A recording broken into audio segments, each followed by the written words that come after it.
औषध नाही, इंजेक्शन नाही, आता ऑपरेशन शिवाय पाठ आणि मानेच्या दुखण्यापासून आराम मिळवा. NC वेलनेस सेंटर, नवल पेट्रोल पंपासमोर, रेल्वे लाईन, सोलापूर.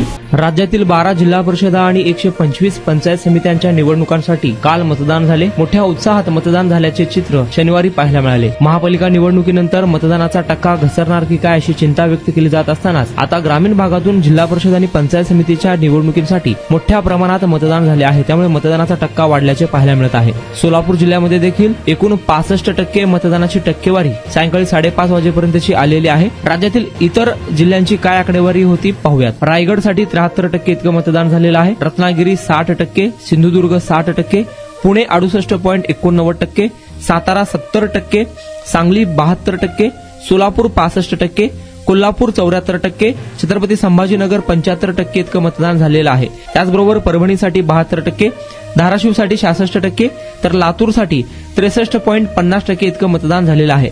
सर्वाधिक मतदान छत्रपती संभाजीनगर येथे झालेलं असून त्याची टक्केवारी 75% इतकं आहे. तर सर्वाधिक कमी सिंधुदुर्ग आणि रत्नागिरी जिल्ह्यात झालेला आहे. सोमवार 9 फेब्रुवारी रोजी मतमोजणी होणार आहे. आणि आता अवस्था अशी व्हायला लागली होती की मी बसत किंवा उभं राहत नव्हतो, तर जास्तीत जास्त झोपून राहायचा प्रयत्न करायचो. सलगपणे आपण एखादं काम करायला लागलो की बॅकमध्ये पेन येतोय.